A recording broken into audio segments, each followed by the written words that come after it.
Okay, चलिए अब एक काम करते हैं, अब बात करते हैं सुशील केडिया से और उनसे जानते हैं कि इस समय क्या रहने वाला है मार्केट पर व्यू और क्या उनकी बिग एंड बोल्ड कॉल्स इस समय होने वाली हैं। Sushil ji, good morning. पिछली बार जब आप आए थे थोड़ा सा नर्वस थे मार्केट पर, वो नर्वसनेस अभी भी बरकरार है क्या? क्योंकि हमने काफ़ी वॉलेटिलिटी देखी है इस पिछले एक हफ्ते में।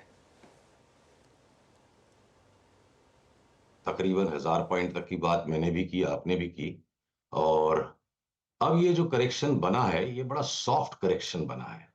मतलब जो यूजुअल स्टॉक रोटेशंस में इंडिविजुअल स्टॉक्स के करेक्शन आ जाते हैं, अगर मेरी ये निफ्टी की चार्ट आपके स्क्रीन पे दिख पा रही है, तो इसने पूरे 6-7 दिन गुजार दिए और एक बड़ा हम्बल सा ही करेक्शन इसने किया है। तो एक संशय पैदा होता है कि जिन स्टॉक्स में करेक्शन होना है वो बारी बारी से करेक्शन होते रहेंगे, एफ एंड ओ में और निफ्टी के भी स्टॉक्स में।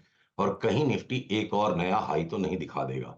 तो इस प्रश्न का उत्तर मुझे चार्ट तब देगी जब वो इस स्तर को क्रॉस कर जाएगी। देखिए 21,812 से ये सपोर्ट लिया और फिर इसने रेजिस्टेंस लिया 21,830 पे 3 बार। तो करीब 21,830 के अगर ऊपर चला जाता है तो हम एक बार निफ्टी के करेक्शन की भावना को त्याग देंगे और फिर देखेंगे कि कब दोबारा नया सेल सिग्नल आता है। इंडेक्स के मूवमेंट में दो चीजें होती है, स्टॉक के इंडिविजुअल मूवमेंट और स्टॉक के साथ में जो कोवेरियंस मूवमेंट्स हैं। तो कोवेरियंस को कंप्रेस कर देगा मार्केट, अचानक निफ्टी जोर से बढ़ी हुई दिखेगी और अंदर से इंडिविजुअल स्टॉक्स में जो कमजोरी है लार्ज कैप्स में वो बनी रहेगी। और इसी के साथ में एक चीज और कहूंगा कि मैंने बड़े गौर से सारे बी ग्रुप के चार्ट्स को देखा लास्ट 2-3 दिन में, और लगता नहीं है कि उनका एक ट्रेडिंग टॉप अभी बना है। तो बी ग्रुप में एक नया स्तर ज्यादातर स्टॉक्स में बने, जो भी अभी मोमेंटम में 8 से 10% की जगह बी ग्रुप में हो सकती है। इसलिए निफ्टी पे और बैंक निफ्टी पे क्या पता पुराने हाई को टच कर जाए या वापस रीटेस्ट करके ऊपर नया एक हाई बना दे। इस संभावना के प्रति हमें खुले रहना होगा जब भी निफ्टी 21,830 के ऊपर चली जाएगी। ओके, अच्छा सुशील, एक चीज़ जो बहुत क्लियर है कि हर डिप पर आईटी में बहुत शानदार बाइंग आ रही है। आज फिर हमने देखा 2-3 दिन की गिरावट के बाद एक अच्छा मोमेंटम यहाँ पर, और ऑलमोस्ट वही हम यूएस मार्केट में भी देख रहे हैं नैस्डैक में। हालांकि उनके आईटी स्टॉक्स अलग हैं हमारे आईटी स्टॉक से, लेकिन चार्ट पैटर्न्स तो सिमिलर रहे हैं। यहाँ क्या व्यू बन रहा है इस समय और कोई टॉप आइडियाज़ इस स्पेस से? देखिए, आईटी में मजा हमारे को मिड कैप्स में ही आ रहा है। जो सेकंड ईयर आईटी है, अब ये इन्फोसिस की आप चार्ट को देखो, जितना भी इसने स्विंग ले लिया ये अभी भी इस रेजिस्टेंस लाइन के नीचे है। तो जब तक ये रेजिस्टेंस लाइन के नीचे है, जब भी ये वापस नीचे की तरफ फिरेगा मैं इसमें शॉर्ट ट्रेड ही लूंगा। और जिस दिन ये इस रेड लाइन के ऊपर निकल जाएगा तो मैं इसमें शॉर्ट ट्रेड्स लेना बंद कर दूंगा। पर लॉन्ग्स लेने के लिए कोई बहुत मलाईदार जगह नहीं दिखती है, ट्रैप बन जाएगा लगता है। सिमिलर स्ट्रक्चर आपको टीसीएस और विप्रो में भी दिखेगा, अलबट थोड़ी बहुत चार्ट्स अलग होती हैं। ये देखिए, जो टीसीएस के अंदर में आप अब इस रेजिस्टेंस लाइन को यहां ले आइए, longer term up trend line, ये सारे आवरली चार्ट्स हैं, ये ऑलरेडी टूट चुके हैं। तो मुझे आईटी स्टॉक्स को इस वक्त ये जो एक हमको स्क्रीन देख के लगता है ना कि बाइंग आ रही है, तो बाइंग के बराबर तो सेलिंग भी होती है। चार्ट्स में मेरे को नहीं जगह दिखती, चार्ट्स में ज्यादा क्लियर बात समझ में आती है कि यहाँ अभी कोई तेजी का दांव लगाने लायक आईटी स्टॉक्स में, लार्ज कैप्स में कहीं पे भी कोई पैटर्न बन पाया है। ये रिबाउंड्स हैं जिनमें अभी भी सेल करने के मौके हैं। जब तक ये रेजिस्टेंस लाइंस नहीं टूटती है तो स्टांस वही रहेगा, आईटी स्टॉक्स को रैली में बेचो। ओके। अच्छा सुशील जी, एक टिप्पणी जो आपने पिछली बार कही थी जब आप निफ्टी पे थोड़ा सा वीकनेस एक्सपेक्ट कर रहे थे कि किसी भी प्रकार से अदानी ग्रुप के स्टॉक्स पे शॉर्टिंग का व्यू ना रखें। जब स्ट्रेंथ का व्यू था वो अभी तक भली भांति अगर आप देखिए प्ले हुआ। आपके बात करते करते अभी भी Adani ports at all time high, Adani enterprises आपकी स्क्रीन पे करीब 3,077 पे है। अभी इनमें आप कितना मूव एक्सपेक्ट कर रहे हैं और हायर लेवल्स के टारगेट्स क्या हैं आपके अनुसार? देखिए, पहली बात, कोई भी टारगेट को सेट करने के पहले आपके रिटेल निवेशकों को आगाह करना बहुत जरूरी है कि इन स्टॉक्स की वॉलेटिलिटी बहुत ज्यादा है बाकी सारे स्टॉक्स के बनिस्पत। तो अगर मैं कह दूं कि यहां से अडानी इंटरप्राइजेस 3,075 वाला अगला पड़ाव 3200 और फिर 3500 है, तो 3100 के आसपास ये स्टॉक है मान लीजिए, तो 400 रुपया सुनने में तो बहुत बड़ा लगता है कि करीब 13% हो गया। पर ये इस तरह की चाल अगर इनमें आएगी तो सिर्फ 2-2.5 दिन में आ जाएंगे, तब तक ये टाइम पास कर रहे हैं। तो अडानी, एक अच्छी खबर जो आई कि अब इन्हें सब जगह से क्लीन चिट मिल गई, और दूसरा कि ये अंडर परफॉर्मर्स और लैगार्ड रह गए थे इस कंट्रोवर्सी की वजह से। तो ये जो अडानी के प्रति स्टांस है, वही हमारा स्टांस बाकी भी सारे एफ एंड ओ स्टॉक्स पे है। अगर एक पीएल बहुत बड़ा लैगार्ड रह गया और ये लैगार्ड ने एक रैली देने के बाद वापस अच्छा डीप करेक्शन दे दिया, या अगर आपके इवन कोटक महिंद्रा को मैं कहूँ कंपेयर टू अदर बैंक्स, आप देखो होल आइडिया इज अडानी के पीछे की जो आइडिया, वही पूरी हमारी ट्रेडिंग की थीसिस है कि जो स्टॉक्स लैगार्ड रह गए। अब देखिए कोटक ने इतना डीप करेक्शन दे दिया कंपेयर टू अदर बैंक्स, और एक पैटर्न कंप्लीट होकर आज बाई ब्रेकआउट आ गया। तो अगर हो सकता है कि कोटक भी 1990 चला जाए, तो मुझे कोई आश्चर्य नहीं होगा। आपको 10-15 रुपए का यहाँ स्टॉप लॉस रख के ही काम करना पड़ेगा।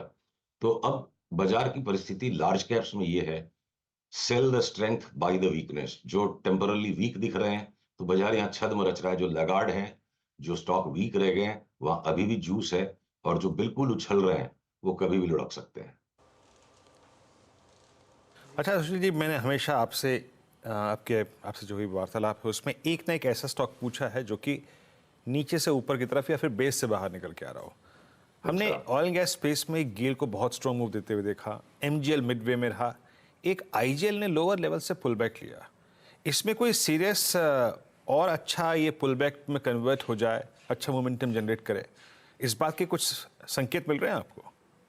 मैं आपको एमजीएल और आईजीएल दोनों चार्ट्स दिखा देता हूं। हमने एक पहली जैसी ट्वीट डाली थी कुछ दिनों पहले कि which PSU stock over the next 1 year will become half.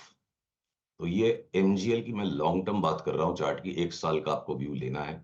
2-4 दिन के व्यू में सौदा सफल नहीं होगा। ये पूरी रैली इसकी एमजीएल की खत्म हो गई, गैस के स्टॉक की। अब मैं इसकी चार्ट की विश्लेषण करूंगा तो समय निकल जाएगा, पर हमने इंटरनली ये व्यू अपने सब्सक्राइबर्स के साथ लिया है, जिसके भी पोर्टफोलियो में है, एमजीएल को बेच दो, त्याग दो, और इसमें अब ये एक फाइनल टॉप आ चुका। अब अगर हम आईजीएल की इस चार्ट पे आ जाते हैं, देखिए, तो ये जो उछाल सा आया है थोड़ा इतने बड़े शार्प क्रैकडाउन के बाद, ये सिर्फ एक रीबाउंड हमें प्रतीत होता है। कोई यहाँ से तेजी करके इसमें पैसे कमा लेगा, इस चीज की संभावना बड़ी कम है। 1-2 दिन की बात अलग है कि ये थोड़ा बहुत और उछल जाए। इवेंचुअली ये भी हेडेड है टुवर्ड्स नीचे की ही तरफ, इसका मुंह बन चुका है। तो हम कोई भी गैस स्टॉक्स में अब तेजी पर नहीं है, एक्सेप्ट कि गुजरात गैस में एक स्पर्ट आ सकता है, पर वो जो डिलीवरी लेके बैठे और 20% का स्पर्ट आ गया, वो कमा सकता है, वो ट्रेडेबल स्टॉक नहीं है। ओके, अच्छा, बाय द वे मार्केट अब डे हाई पर आ गया और देखिए बिल्कुल पैटर्न, गैप अप फिर कोलैप्स, लेकिन लोअर लेवल से बाइंग और अब डे हाई पर। और अब बैंक निफ्टी भी कंट्रीब्यूट कर रहा है और अब बैंक निफ्टी अपने पहले जोन को नेगेट कर रहा है, 47,800 वाले जोन को अब नेगेट कर रहा है। ये बहुत इंपॉर्टेंट है बैंक निफ्टी के लिए। और निफ्टी आईटी ये भी इस समय डे हाई पर आपको काम करता हुआ दिखाई देगा, ये भी करीब करीब 500 पॉइंट ऊपर।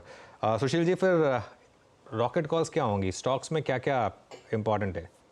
देखिए, अब रॉकेट्स जो है ना यहाँ पे अपने फाइनल फेज में लगते हैं मुझे, जिनको हम सो कॉल्ड रॉकेट्स कहते थे। अगर मैं कह दूं आपको कि ये फाइन ऑर्गेनिक्स, मुझे यहाँ से लगता है 500 रुपया बढ़ जाएगा। तो फाइन ऑर्गेनिक्स की चार्ट ऐसी है, इसकी चाल ऐसी है, 5-5% एक दिन में चलता है। तो 10% की चाल 2-3 दिन में अगर इसमें अचानक स्पर्ट आ जाता है, तो अब ये जो रॉकेट शब्द है, थोड़ा सा हमें सावधानी से इसको इस्तेमाल करना चाहिए। मार्केट है एक इंपॉर्टेंट जोन में। देखिए, कुछ स्टैटिस्टिक्स मैं आपके सामने रखता हूँ।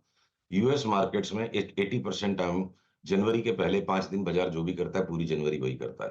तो एक बार अगर ये 3-4 दिन की रैली है अगर ग्लोबल मार्केट्स में, और हमारा बी ग्रुप अगले 7-8 दिन जोर से जोश में उछल जाए, तो यहाँ हम नया स्टॉक, नया टोटल एक्सपोजर नहीं लेंगे। जितना भी टोटल पोर्टफोलियो का या लॉन्ग शॉर्ट का एक्सपोजर है, उस एक्सपोजर को कांस्टेंट हमें रखना है। ये हमारा फैसला हो चुका। और ये शॉर्ट टर्म एडजस्टमेंट्स हैं बाजार के। बजट आएगा हमारा, तो 45 साल के बजट में सिर्फ 3 बजट ऐसे रहे कि जिसमें मार्केट ने बजट को ठीक से गैस किया। हर बार वो बजट से पहले जो भी बाजार का मूवमेंट रहता है, उसके बाद उल्टा हो जाता है। तो कहीं ना कहीं जनवरी में करेक्शन तो बनेगा, वेदर और नॉट निफ्टी को एक नया हाई अप टच कराए या ना कराए। तो हम बहुत ज्यादा नए स्टॉक्स अब ऐड नहीं कर रहे हैं। जैसे पैसा लो डिजिटल हमने 50 में लिया, कल 110 का भाव दिख गया, टेक प्रॉफिट हो गया। तो एक एक, अब ये डिश टीवी अगर हम बहुत दिन से लेके बैठे हैं, अभी 28, 29, 30 जो भी अगर इसका स्पर्ट आना आ जाएगा, तो वहां एग्जिट लेंगे। तो अब हम इंतजार में कि और ऊपर के लेवल मिले तो थोड़ा पैसा घर लेके आए। अभी बाजार में नया पैसा डालने का मूड नहीं। ओके, चलिए फिर सुशील जी, बहुत बहुत शुक्रिया आज हमारे साथ जुड़ने के लिए और हैव अ गुड डे।